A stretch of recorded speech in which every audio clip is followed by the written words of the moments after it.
welcome everybody, and thank you for joining us this evening. We'll kick off by having our Mayor, Darlene G, say a few words.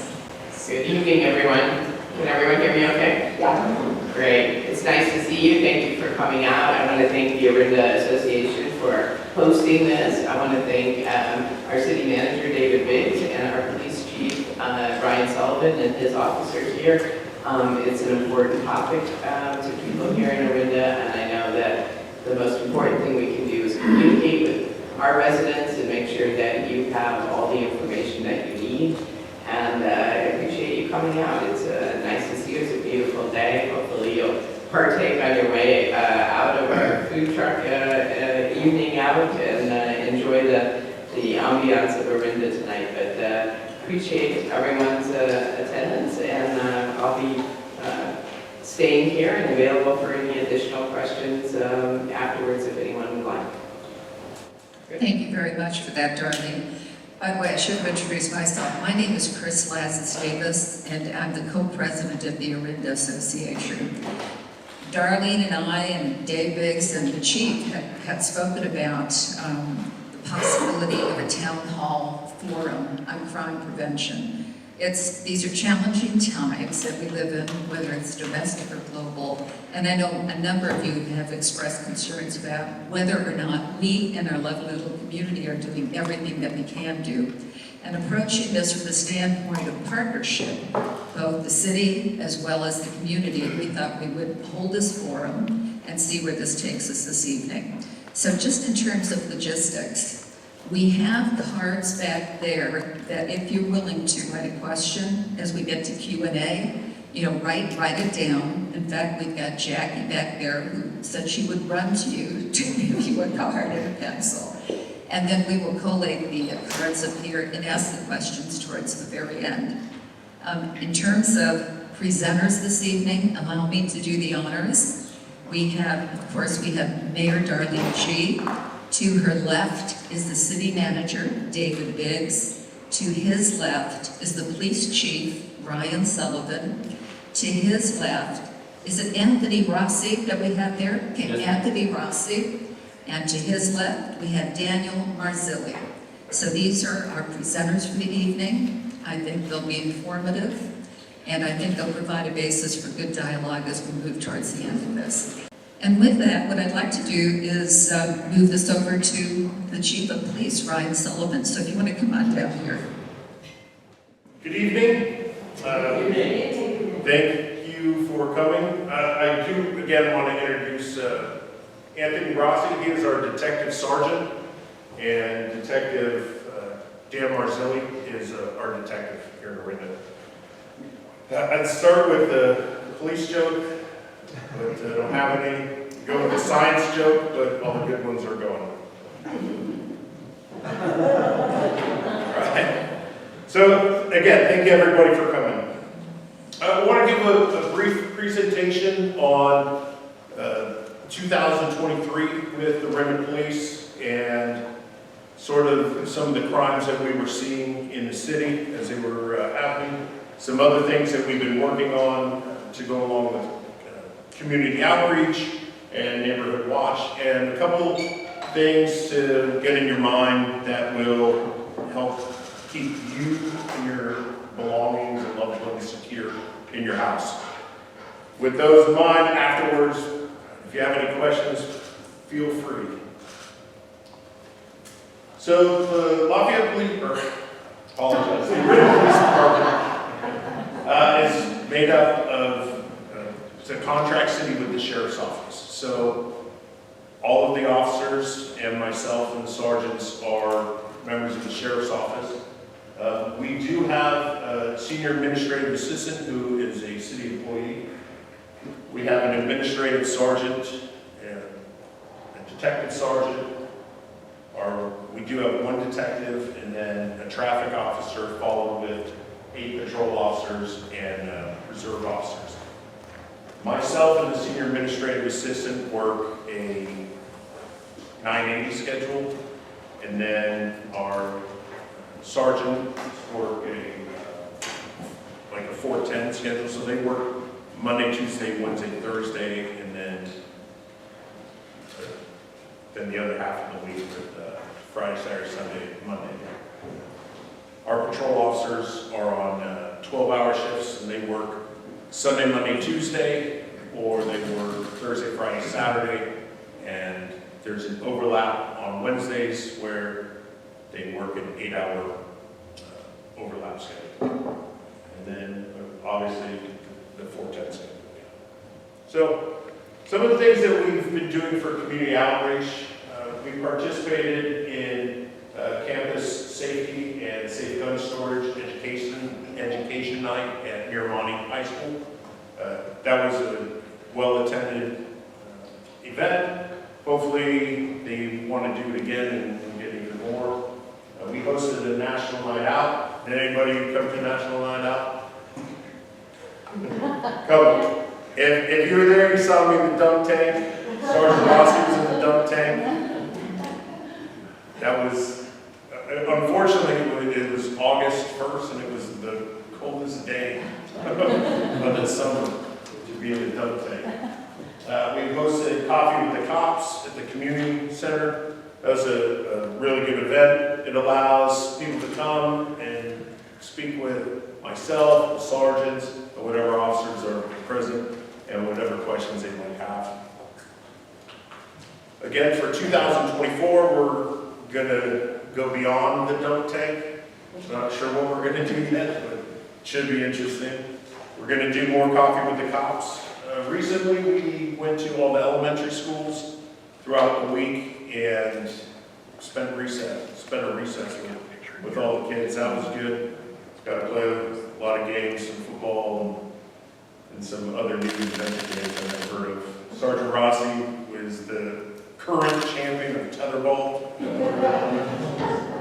And then in the next couple weeks before the end of school, we're planning on doing some lunch at the middle school and high school as well. For our neighborhood watch, we have an officer who is dedicated just to assist neighborhoods with the Neighborhood Watch program. Officer Johnson is very familiar with how the program works and is willing to come out to neighborhoods that want to establish a neighborhood watch and to assist them with getting the signs and getting organized and everything that goes with that. If you have any questions regarding Neighborhood Watch, if your neighborhood is not currently participating in Neighborhood Watch, by all means, give us a call and we will assist you with getting that organized.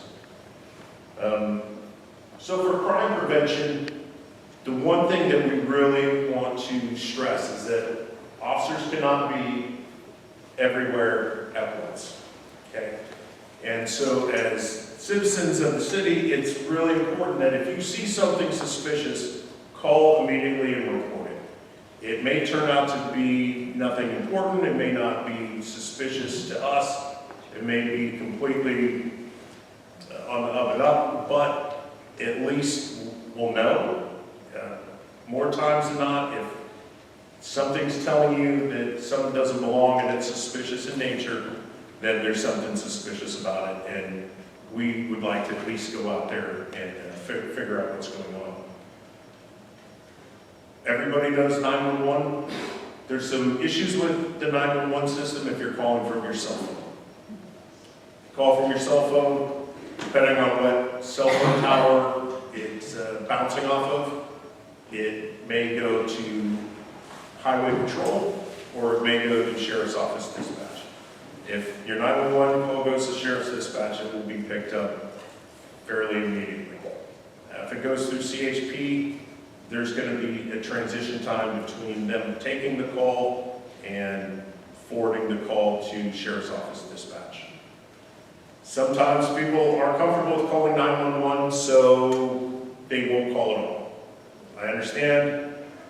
If you don't understand or feel comfortable with dialing 911 because it might not be an emergency to us, call the non-emergency line. The non-emergency line is listed up here. It is the same people that answer the 911 call are going to answer the non-emergency line. The non-emergency line does go directly to Sheriff's Office Dispatch. Okay? And they will ask, if they're really busy, they'll ask if it's an emergency or not. If you don't know, tell them what's going on and they'll make that determination right then. Most likely they'll dispatch the call, get somebody coming. So I'd like to go into some of the statistics of 2023. What we noticed is in our property crimes, as far as residential burglaries, auto burglaries, commercial burglaries, the volume of those crimes has basically been the same for the last 5 years. There's a couple tips here and there, but one thing that we noticed is we've been doing a really good job of getting those commercial burglaries and residential burglaries down a little bit from previous years.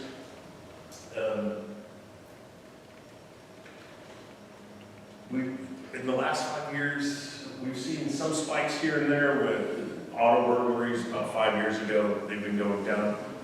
One thing that does happen is you'll get somebody comes into town and commits 4 or 5 auto burglaries in one neighborhood, goes to another neighborhood and might do it again. And so that would cause a big spike. It was one person, sometimes it's a crew of people. But our detective and our detective sergeant have done an outstanding job in determining the suspects and making arrests in a lot of those cases.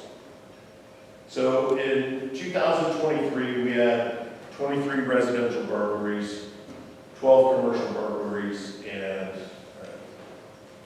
20 auto burglaries. So just so you're aware of what a burglary is, that is when somebody enters a specified dwelling, your house, your garage,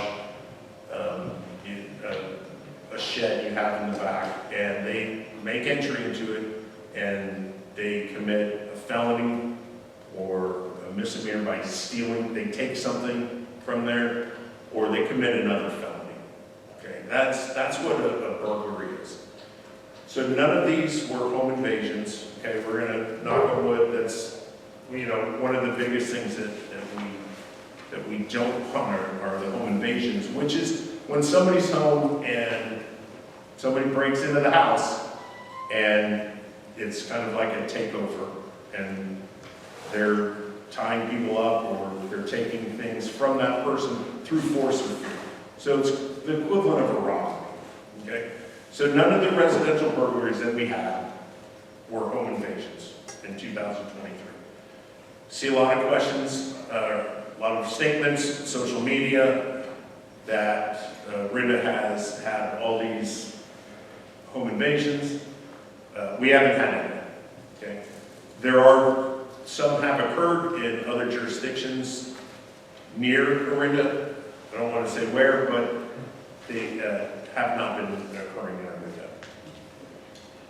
So some of the crimes against persons that would be important to know, those are going to be robberies, where that is when the suspect takes something from the victim through force or fear.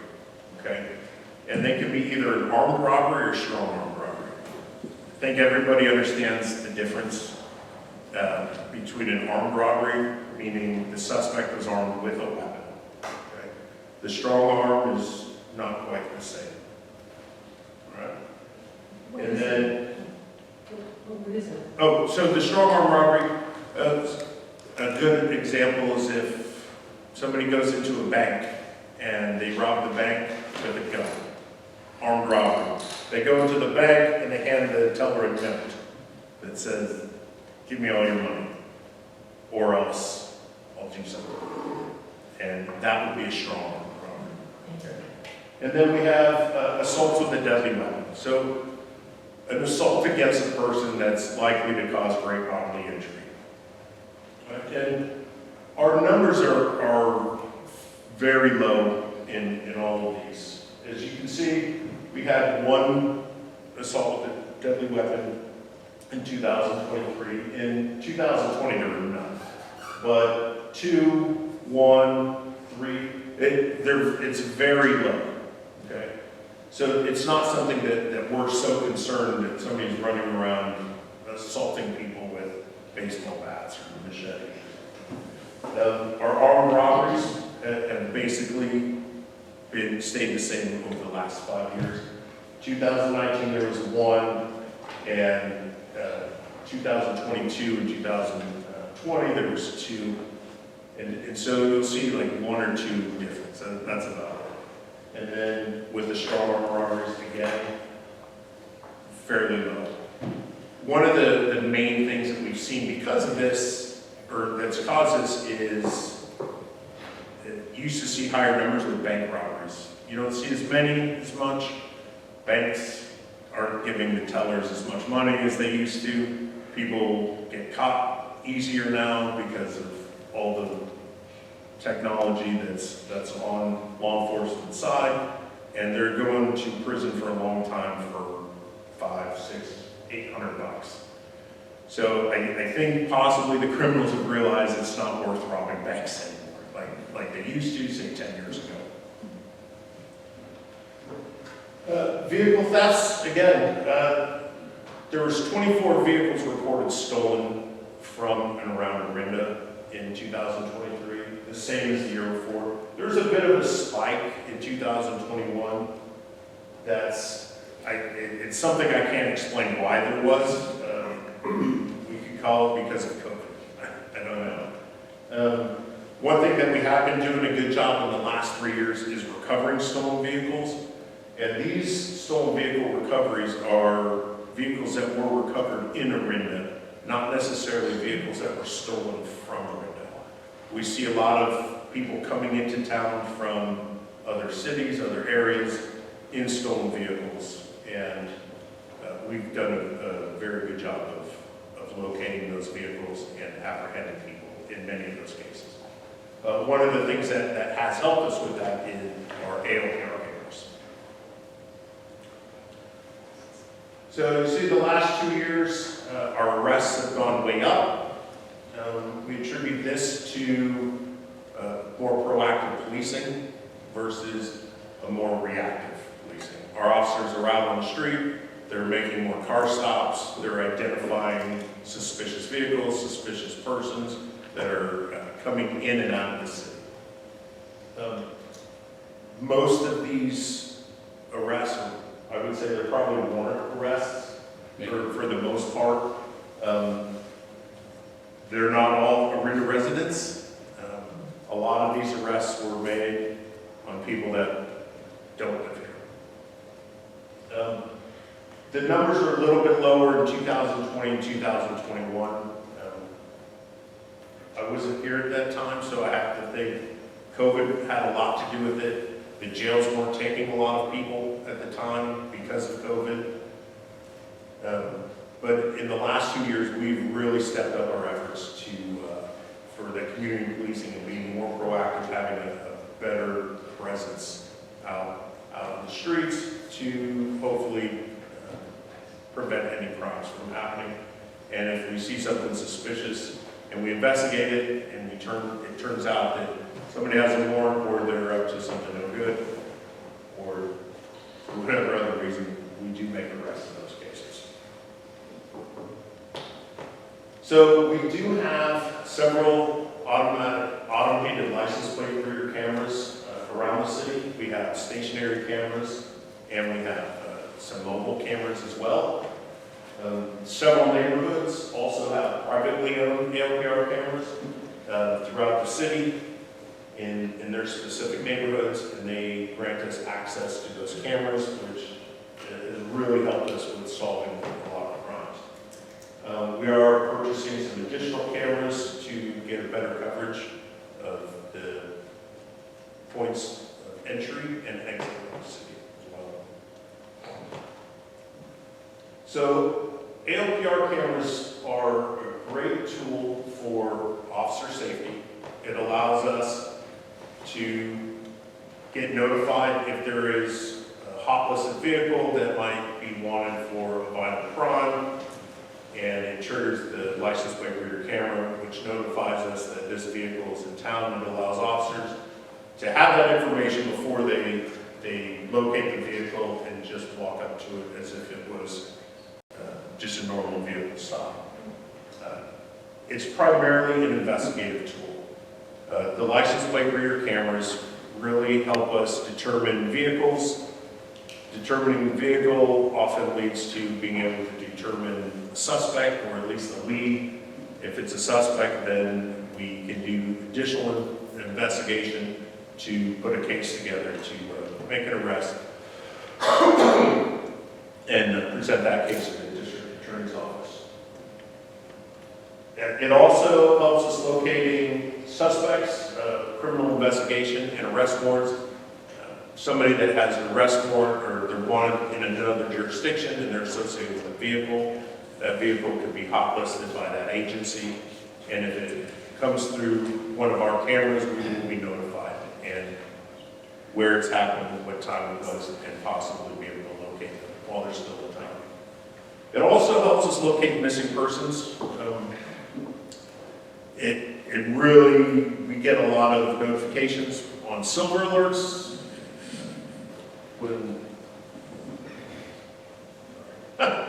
So if there's a silver alert, somebody that might be out driving around that had suffered from dementia and they've been reported missing by their family and they state, hey, they drove away in their vehicle, here's the license plate. We can hot list that vehicle, and if it triggers a license plate camera in any jurisdiction, they'll be notified as well as us will get notified as well. It has aided in the location of several missing persons. Okay, what ALPR is not. It does not replace police work. Okay, so because there's a license plate that's hot listed somehow, the camera picks it up and notifies us. Sometimes it's not a hot listed vehicle. A stolen license plate would be the typical one we get. A vehicle run comes through town and there is a stolen license plate because their license plate was either stolen or it fell off and it was a front plate or a rear plate, and so they didn't take the other license plate off. So when it triggers the camera thinks, hey, there's the vehicle with the stolen license plate. So we still have to go out there and investigate. When crimes do occur in the city and we go through the cameras really just help us identifying the vehicle. Hopefully a license plate, but at least identifying the vehicle so we have somewhere to start if there's no witnesses or other surveillance cameras in the area. Okay, it does not necessarily prevent crime. I spoke with the license plate reader companies that we go through, and we go through about 3 different companies. Speaking with them, they really preach that it prevents crime. We haven't seen it prevent crime as far as stopping. So the idea that if a criminal knows that there's a license plate camera in Orinda and they get arrested and then they tell everybody in the jail that don't go to Orinda because there's a license plate camera on whatever intersection. We'd be putting a lot of faith in criminals to do that. And so we can't assume. Sometimes it does help, but most cities have ALPR cameras. San Francisco, I think, just got a bunch, and Oakland's getting a bunch. Lafayette, Orinda, Moraga, Walnut Creek. So there's a lot of cities that have ALPR cameras that still have crime. So we're not assuming that it's going to be, that it's going to prevent any crime. Possibly deter them. If they see the camera, that might be a better thing, but by then it's too late, the camera's already taken a picture. It does not provide citizens Department of Justice information, so you can't look up to see what vehicles are hot listed, or if the vehicle's reported stolen, or if a stolen vehicle just triggered the camera that you have. The system does not contain personal identifying information associated with the collected data. So if you're concerned that I don't want to drive past one of these cameras and it takes a picture of me, it's not taking a picture of you. It's taking a picture of the vehicle and the license plate. We can't see your face 99% of the time. It does not give us a report back of the vehicle that went by every camera and the registered owner, where they live. It doesn't give us any of that. Most of the time, those pictures just stay in their system until they purge the system after 36 days. All right? It's not a live feed surveillance system. We can't pull the camera up and see who's running the stop sign at Santa Maria and Orinda Way. So we will not. It's not a red light camera or a stop sign camera where if you accidentally blow the stop, because everybody can do it accidentally, right? If somebody blows the stop sign at Santa Maria and Orinda Way, you're not going to get a traffic ticket in the mail because there's an ALPR camera. If there was an ALPR camera. But yeah, so we don't use it for any type of traffic enforcement. There are cities and jurisdictions that have traffic enforcement cameras. Orinda's not one. And ALPR cameras, again, they do not replace good neighbors. Okay? We'll go into it even more that I think the biggest way to deter crime or deter somebody from victimizing your neighborhood is to be a good neighbor. And know your neighbors, watch out for your neighbors.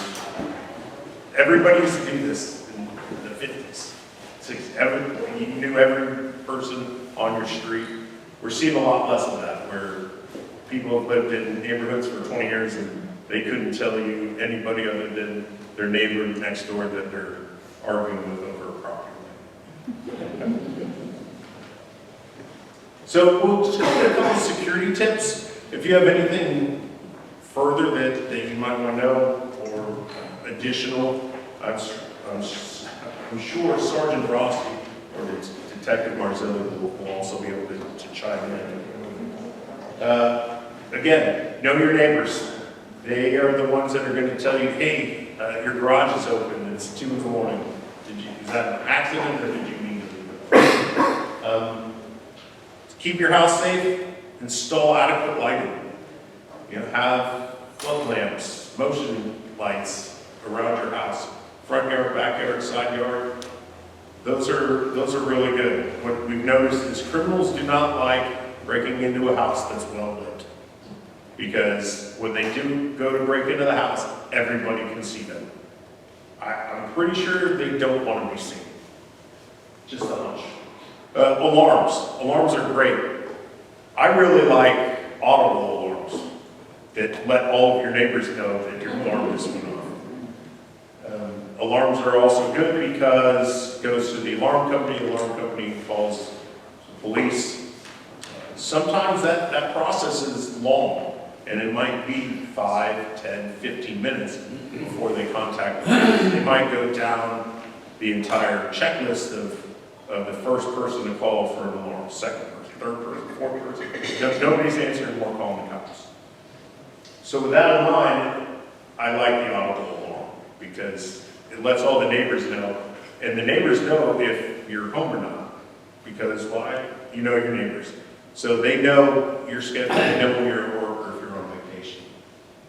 Security cameras, doorbell cameras, security cameras around your house. Great. Those work amazing. Those can be a deterrent because the criminal sees those and realizes, oh, I'm on camera. Okay, well, they might have their face covered with something, so we might not get a picture of them at the time, but we often get pictures of vehicles, and they can be very helpful to solve the crime. Secure your garage. You see this a lot. Garage doors left open, or you shut your garage door and you go in the house, but you didn't realize that the rake had fallen and blocked the sensor, and so as soon as You go inside, the door closes, your garage goes back up. And it's happened to all of us. So always make sure that your garage door closes. That's how I look at it. If you're going out of town, put the bolt through so the garage door doesn't open with the electric over. Secure your windows. Close them, lock them. Put clothing rod in the door or in the window jamb so the window can't be open. Forcing them, like if they want to get into your house, they're going to get into your house. They're going to have to break a window. All right. So you break a window. Sometimes it's loud. Hopefully you have an alarm system with glass breakage, or it'll sense that and trigger the alarm. Deadbolts. Deadbolts are great. The better the deadbolt, the harder it is to kick that door open. Safes. Safes are great. You want to secure your property. You're not going to be home. You're going to be out of town. Put those valuables in the safe versus in your dresser drawer. Every time I've gone to residential burglary, they dump the drawers.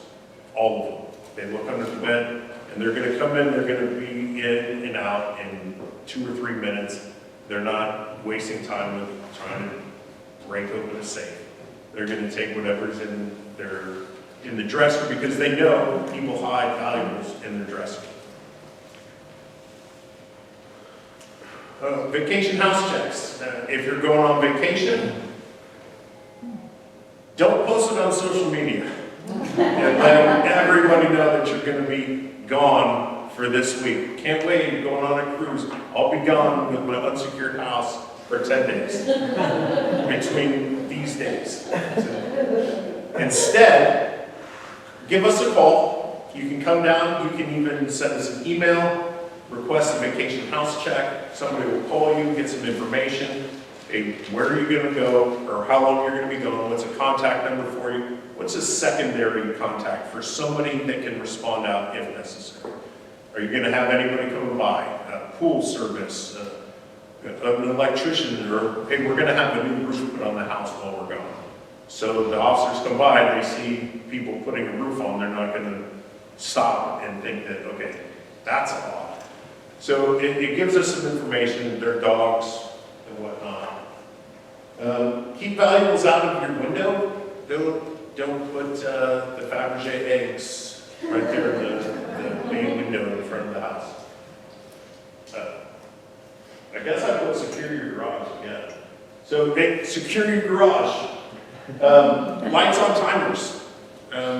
Interior lights. You buy a little timer from a hardware store, plug that in, plug your light into that, set the timer, and that light will come on and go off for that time whenever you program it to. The other thing we see is people leave radios on.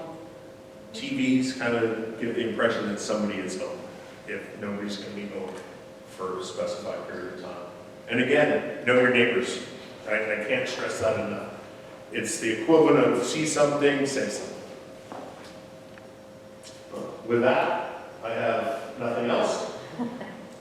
Well, that Officer Johnson handles for us. He communicates with both myself and Sergeant Lirio, who's the administrative sergeant, and communicates whether it's Wilder, Woods, any of the communities, if there's a growing concern or they have some questions that they want to have answered. When I first came to Orinda a little over a year and a half ago, I went to a couple different neighborhood watch meetings and kind of a smaller version of this forum to kind of do a question and answer. I did get to partake in some wine and cheese. I was kind of bummed about that, but it was good because they had a face and they had somebody in their home and had a lot of good ideas and then ran them by me, and some were doable and some were just sounded like a great idea. So as far as neighborhood watch, that's the best approach that we try to do is create that bond. Most of the neighborhood watches have my work number, which I have on me at all times, and so so I'll get phone calls or text messages about an incident that occurred in the neighborhood, and they want to know if they can help or if there's any other info. So in regards to that, if it's something that's ongoing investigative, I can't obviously divulge what we're working on or what we're doing, but I can always say everything's okay or it is safe, and give those kind of updates. And I think that helps because that way the neighborhood watch basically can disseminate that information to the rest of the group. So they can be like, hey, I talked to Sergeant Rossi. Sergeant Rossi said, this is what's kind of going on, but we're all okay. Everything's fine. And he'll get back to me in a week or two and let me know what the results are. I've seen it work really well in that regards. As Chief was talking about with know your neighbor and what's going on with your neighborhood, as well as if you see something that's kind of out of place, then call us. I've seen that there's some reservations in my short time here with the community as a whole making that phone call because they don't want to seem like they're bothering us, and we don't take it that way. I know there's a small faction of people here that just kind of spread that. We want the phone call. I want my officers to go out and investigate. If it is nothing, great. It doesn't matter. They went out and they did their job and they're trying to be proactive and they want to make sure that the community's safe. We had one incident last year where we caught some bad guys, but one guy kind of slipped away. We got phone calls, I think 3 hours later. Hey, I saw this guy who's kind of all wet and looked like he'd been hiding in the bushes, and he walked by. Oh my God, okay, we're coming. Oh, that was like 3 hours ago. I just didn't know to call you guys. And we kind of were able to trace, based off of the phone calls, this guy's path. And we're later able to identify him and dealt with that on our side. But if we would have got that call when it occurred, that guy would have been in custody right away. So that would be my thing that I stress the most with neighborhood watches is if you see something, call us right away. That way we can respond, we can do our job, and then that builds that bond with us and you that if I call them, they are coming. Because I know sometimes it's like, hey, I called before, or you've had experiences where I called and I didn't see an officer at all. Did you guys even come out? I don't want that, and I really have stressed that to the officers that are under my supervision, that if we're called, we're going to make contact. We're going to either phone call, or you're going to see us in your driveway, and there's going to be some sort of contact, and there'll be follow-up. So that's what we're really stressing. If I could just add to the Sergeant's comments there. So one, we've got quite a few neighborhood watch groups, but we're also working with Fire Safe Orinda, and they also serve as the umbrella of the Fire Wise Neighborhood Council. And that those are quite active as well in the neighborhoods, and so we think there's possibly an opportunity rather than having discrete neighborhood watch programs that we can build upon those Firewise neighborhoods. So the Chief and I have been talking about that, and Mark Evans is the head of that group, local volunteer, doing a great job. So sometime soon, the Chief will be going out meeting with them. We don't want to distract them from their main duties, of course, of trying to make the area more fire safe. But there is a natural opportunity there to also get them, since they've already got eyes and ears on the neighborhoods, to also take them perhaps a neighborhood watch role.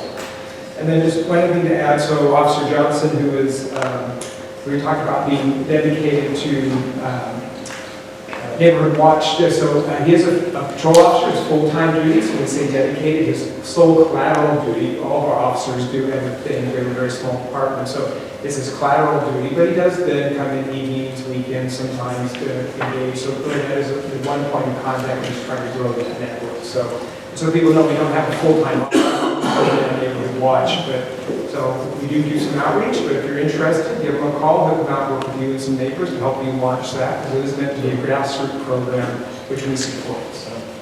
Oftentimes we go to houses and people have cameras up, but they don't know how to work the system. Take that extra couple minutes to kind of just figure out how to get the videos off there in case you do need to provide it to police or If something happens to a neighbor or something, you want to provide some video. That's one thing I would say. And the other thing too is if you're looking to install cameras, try and have crossing fields of view, meaning both cameras pick up some part of the same area. So if a subject is walking on your driveway towards your front door, he's picked up on all cameras on that line. And then the last thing I'll add is mailboxes.